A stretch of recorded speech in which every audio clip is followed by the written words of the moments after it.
మన ప్రభువైన యేసుక్రీస్తు నామమున మీ అందరికీ వందనాలు. సియోనులో నుండి వాక్కు, వర్డ్ ఫ్రమ్ జయోన్. దేవుడు తన వాక్కు ద్వారా మనలను సంతోషపరచడానికి ఇష్టపడుతున్న సమయం కాబట్టి ఆయన వాక్కును ధ్యానిద్దాం. ముందుగా నేటి దిన వాగ్దానమును చదువుదాం. కీర్తనల గ్రంథం నుండి 20వ కీర్తన 4వ వచనము. నీ కోరికను సిద్ధింపచేసి నీ ఆలోచన యావత్తును సఫలపరచునుగాక. మంచి వాగ్దానము కదా. నీ కోరికను సిద్ధింపచేయును. దేవుని గురించి చాలాసార్లు మనం వింటాం, ఏమని? ఆయన మన అవసరతలు తీరుస్తాడు కానీ కోరికలు తీర్చడు అని.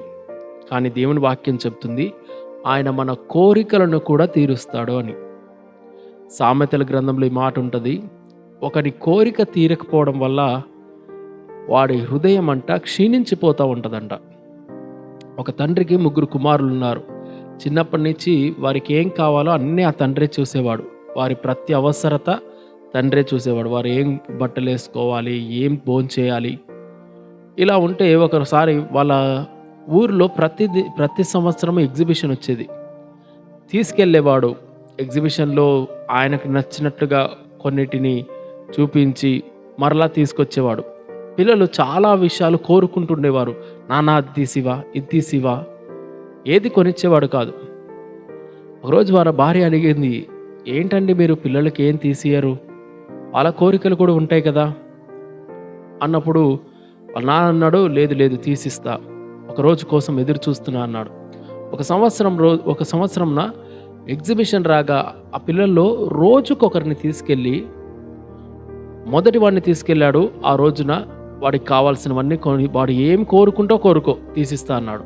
వాడికి అర్థం కాలేదు. మొత్తానికి వాడు కోరుకున్నాడు అనేకమైన బొమ్మలు అవి తీసిచ్చాడు. రెండవ వాడు కూడా మరుసటి రోజు తీసుకెళ్ళాడు. వాడు కోరుకున్నవి తీసిచ్చాడు. మూడవ వాడు కూడా కోరుకున్నవి 3వ రోజు తీసిచ్చాడు. వాళ్ళ ఆవిడ అడిగింది, ఇదేంటండి ఇన్ని రోజులు తీసియలేదు కదా, ఇప్పుడు వారి కోరిక ప్రకారంగా ఎందుకు తీసియాలనిపించింది? వాళ్ళ ముగ్గురికి నేను వారి కోరికను తీర్చడానికి వారి ముగ్గురిలో ఒక్కొక్కరిలో ఒక్కొక్క లక్షణం ఉంది. ఆ లక్షణాన్ని చూసి నేను వారి కోరిక తీర్చాను, అది చాలా మంచిది అన్నాడు. ఏంటండి ఆ లక్షణాలు? ఒకటి, పెద్ద కుమారుడిని నేను చూసినప్పుడు వాడు మాట్లాడే మాటలు కానీ వాడు ఆలోచించే విధానం కానీ చాలా చక్కగా ఉంటుంది. చాలాసార్లు నాన్నకి ఇది నచ్చదు కాబట్టి నేను మాట్లాడను అనేవాడు. నాన్నకి ఇది నచ్చదు కాబట్టి ఇటువంటి ఆలోచన వద్దు అంటుండేవాడు. వాళ్ళు అటువంటి ప్రేమ, అంగీకారమైనటువంటి ఆ స్థితిని చూసి వాడి కోరికను నేను తీర్చాలి. ఈ రోజున వాడి విషయంలో నేను ఎందుకు నాన్న ఈ కోరికను తీరుస్తున్నావు అంటే, నువ్వు నాన్న విషయంలో ఇలా నడుచుకున్నావు బాబు అని చెప్పగలిగే ఒక మంచి కారణం ఉంది. మరి రెండో వాడి విషయము వాడు చాలాసార్లు నేను పిలుస్తున్నప్పుడు లేదా ఏదైనా చెబుతున్నప్పుడు వీళ్ళిద్దరికంటే ఎక్కువగా వాడు నాకు భయపడేవాడు. నాకు భయపడుతూ, తండ్రికి భయపడుతూ ఉన్న ఒక బిడ్డ రేపు మంచి ప్రయోజకుడు అవుతాడు. తండ్రులకు భయపడడం చాలా ప్రాముఖ్యం. వీళ్ళిద్దరికంటే ముందుగా వాడు పలికేవాడు కాబట్టి వాడు తండ్రికి భయపడేవాడు. ఆ లక్షణాన్ని చూసి నేను వాడి కోరికను తీర్చాను. మూడో వ్యక్తి, మరి మూడో వాడి కోసం ఏం చేశారు? వాడికి ఈ 2 లక్షణాలు లేవే అంటే వాళ్ళ నాన్న అన్నాడు, మూడోవాడు చాలాసార్లు వాడి చేతికి నువ్వు డబ్బులు ఇచ్చిన చిన్నోడు కదా అని నువ్వు చాలా ప్రేమ చేసి ముద్దు చేసి చేతికి డబ్బులు ఇచ్చి నువ్వు కొనుక్కోపోరా అన్నా కూడా వాడు లేదమ్మా నా అన్న తీసిస్తాడు అని ఎదురు చూసేవాడు.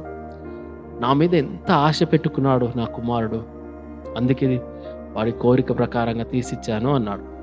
వినండి, ఈ 3 విషయాలు నేను ఉపమాన రూపంగా చెప్పాను, కానీ దేవుడు కూడా తన బిడ్డల విషయంలో ఈ 3 విధాలైన వ్యక్తులకు కోరికను తీర్చాలని ఆశపడుతున్నాడు. మొదటి రాజులు 11వ అధ్యాయం 37వ వచనంలో మనం చదివితే అక్కడ రాజుతో చెప్తున్నాడు, నీవు నాకు అంగీకారంగా ఉన్నావు కాబట్టి నీ కోరికను తీరుస్తా అన్నాడు. మీ జీవితంలో ఆ పెద్ద కుమారుడు లాగా లేదా మొదటి రాజుల గ్రంథంలో చెప్పబడిన ఆ రాజులాగా దేవుని దృష్టికి అంగీకారంగా ఉన్నారా? మీ మాటలు, మీ తలంపులు అయ్యో దేవునికి నచ్చవు, ఇటువంటి ఒక మాట దేవునికి నచ్చదు, ఇటువంటి ఒక తలంపు నాలో రావడం దేవునికి నచ్చదు అనే విధంగా నీవు ఉన్నావా? దేవుడు అంటున్నాడు, నీ కోరిక తీర్చాలనే నా ఆశ అవసరత మాత్రమే కాదు. రెండో విషయం చెప్పాం కదా, రెండో కుమారుడికి లేదా రెండవ కుమారుని సూచించే వాక్యం ఏంటంటే, కీర్తనల గ్రంథం 145 కీర్తన 19వ వచనంలో ఈ మాట ఉంటుంది, తన యందు భయభక్తులు గల వారి కోరిక ఆయన నెరవేర్చును అని. రెండవ కుమారుడు దేవునికి తండ్రికి ఎలా భయపడుతున్నాడో, నీవు నేను కూడా మన పరమ తండ్రికి భయపడాలని ఆయన ఆశపడుతున్నాడు. ఆయనకు భయపడేవారంటే ఆయనకు భలే ఇష్టం.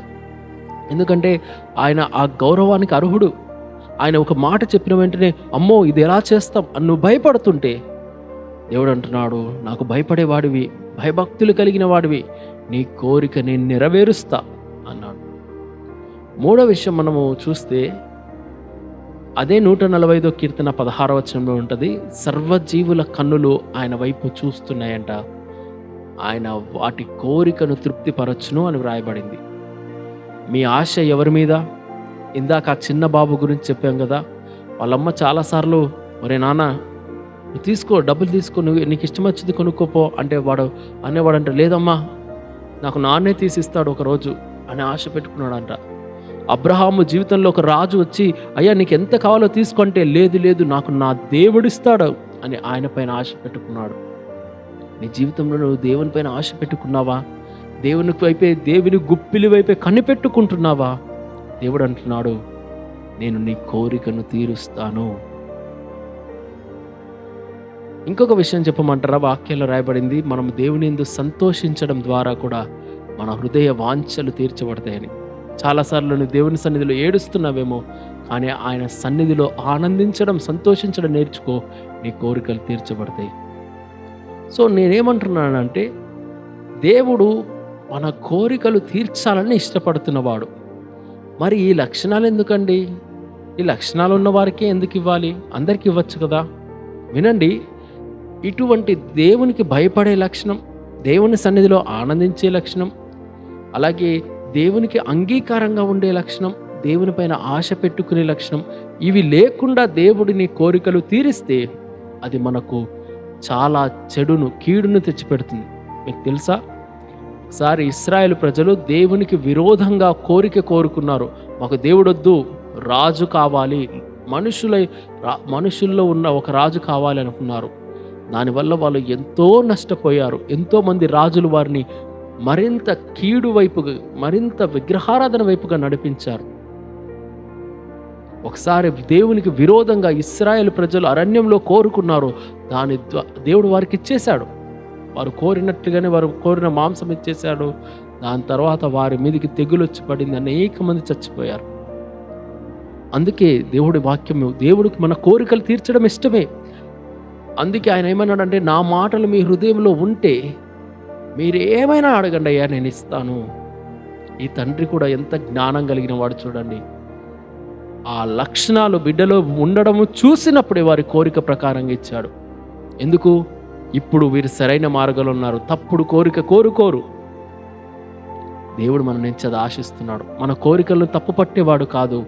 అయితే ఇటువంటి లక్షణములు లేకుండానే నీ కోరికను నువ్వు బలవంతంగా దేవుని దగ్గర నుంచి పొందుకుంటే నష్టపోతావని. అయితే ఈ ఉదయకాలమున దేవుడిస్తున్న మంచి వాగ్దానం ఏంటంటే, నీ కోరికను సిద్ధింప చేస్తాను. ప్రార్థన. స్తుతులకు పాత్రుడా యేసయ్య, మా కోరికను నెరవేర్చడానికి, తృప్తిపరచడానికి, సిద్ధింప చేయడానికి ఇష్టపడుతున్న దేవుడవు అయ్యా. ఆ బిడ్డల్లాగే మా జీవితంలో కూడా నీ దృష్టికి అంగీకారంగా ఉండడానికి, నీకు భయపడే వారంగా ఉండడానికి, అంతేకాదయ్యా నీపైన ఆశ పెట్టుకున్న వారంగా ఉండడానికి, నీ సన్నిధిని సంతోషించే వారంగా ఉండడానికి మాకు సహాయం చేయమని, మా ప్రతి కోరికను తీర్చు దేవుడవు నీవని విశ్వసిస్తూ ముందుకు కొనసాగే ప్రయత్నం చేస్తూ యేసు నామమున ప్రార్థిస్తున్నాము తండ్రి, ఆమేన్. సియోన్లో నుండి దేవుడు మనందరి కోరికను సిద్ధింప చేయునుగాక. అందరికీ వందనాలు.